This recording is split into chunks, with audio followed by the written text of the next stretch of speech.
Chakra is the most iconic thing in Naruto. There's a lot of things that we know about chakra, what it can or cannot do, and so on, of which I'm not gonna dive deep into it in this video. However, what I'm gonna dive deep into is I'm gonna analyze it numerically, as nobody actually has attempted to try doing it numerically. Now I can understand why they don't try it numerically. In fact, most shonen animes do not actually do this. This would actually quite help out scalers in order to check out how strong a person is, how the person is not. However, it may not be perfect, but I think I may have figured out something about it. This will consist of me quantifying how much amount of chakra does an actual average shinobi has, minus the fact that we're talking about those who are special cases like Jinchuriki, for example, or someone in a specific clan like the Uzumaki clan, for example.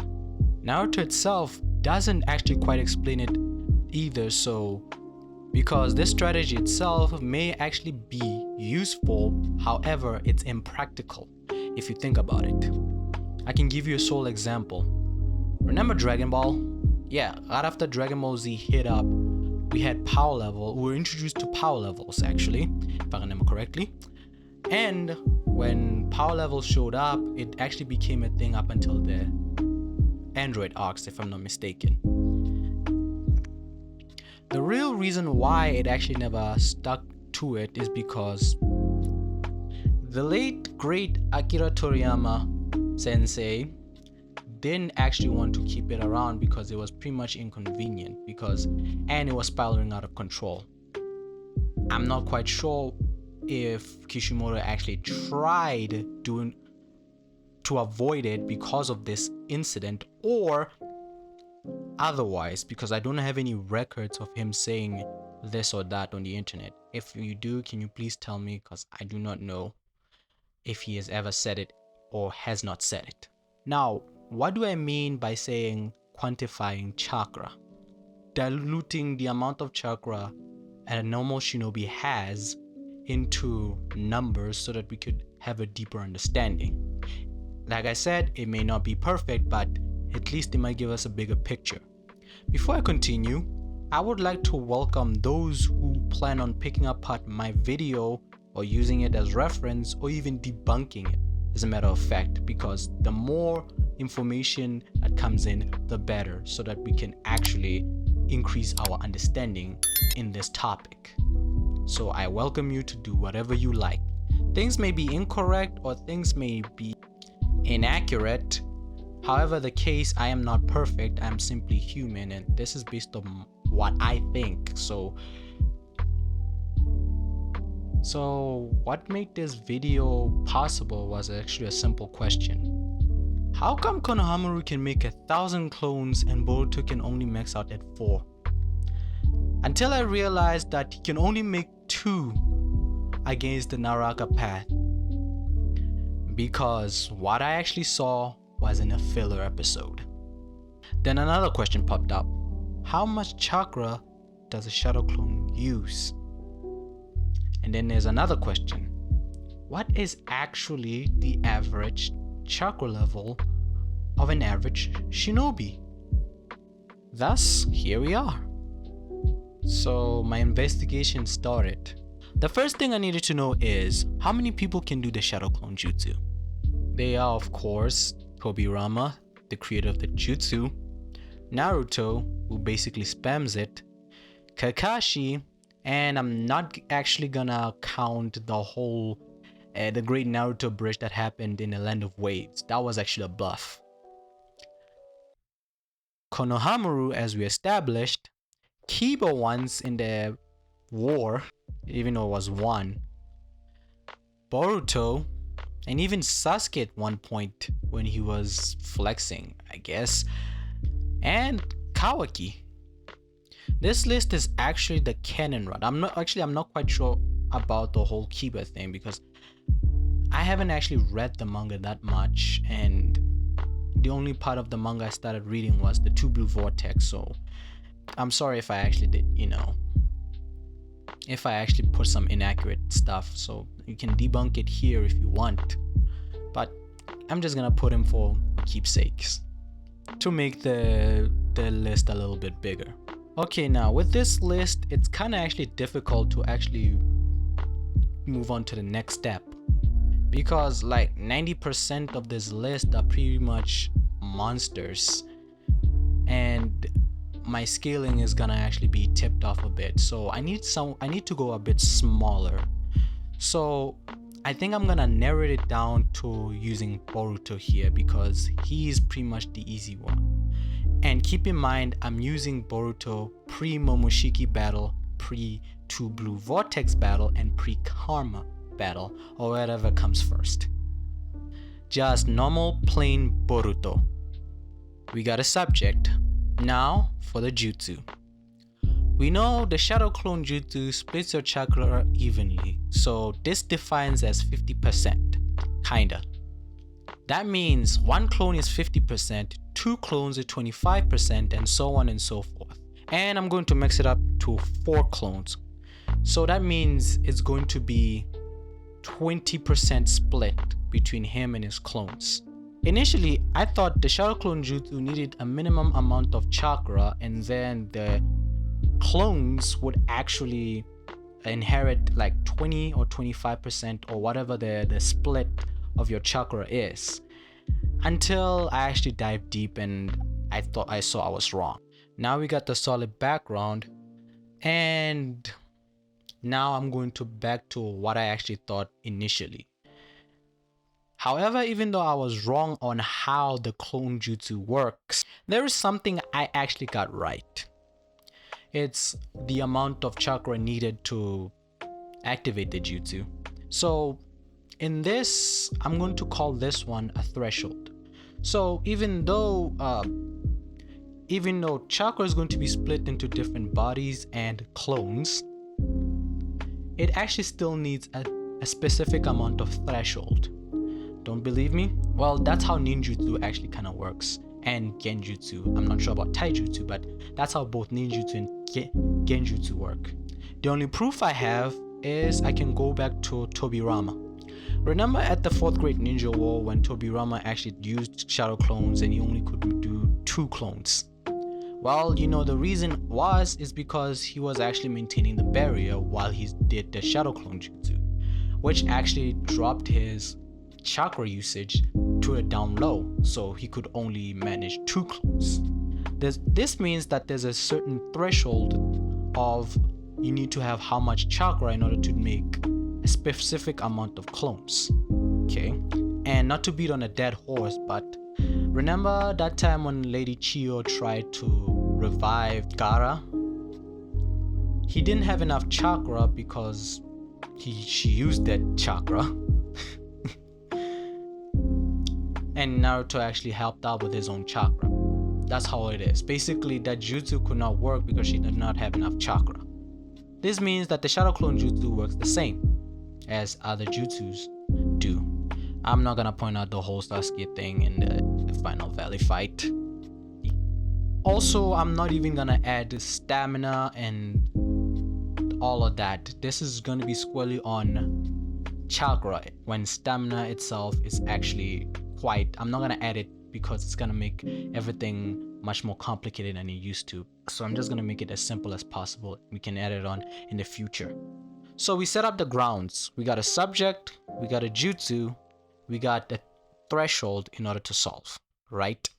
So now let's just go and talk about scale. Okay, so as we know, Naruto doesn't have that much of a scale we can use. So we have to make our own. Now, I've came up with the scale. It's not backed with any information that we have in Naruto, but it's more like my guessing on how things went out, how things actually works. So here it is. The ranking goes as follows. The Academy is 1 times multiplier. The Genin is 5 times the multiplier. The Chunin is 10 times the multiplier, and then to 15 times multiplier. And then the Jonin is 20 to 35 times multiplier, and then Kage level is 100 times. I omitted other rankings like special Jonins, medical ninjas, and Ambu, and even the root, because most of them actually fall under Chunin, Jonin, and so on. I didn't know where to put in, but you get what I'm saying.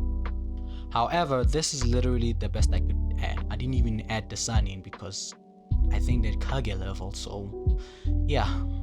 And also, as you can see, I didn't even add Jinchurikis, as it's gonna be a pain in order for me to literally try to put them in. We already know they're actually strong because of the Jinchurikis, and it's gonna be a headache, so we're gonna omit them because they're a special case. And for simplicity, I did this skill so that you can add any type of number you want and just add that multiplier, and everything will actually match, so that it'll be a lot more easier for us to literally determine and scale anyone and everybody we want based on this one, because this is for average shinobi only. And as that said, I'm going to use 1,000 units, so we're gonna call it 1,000 chakra units for this scale.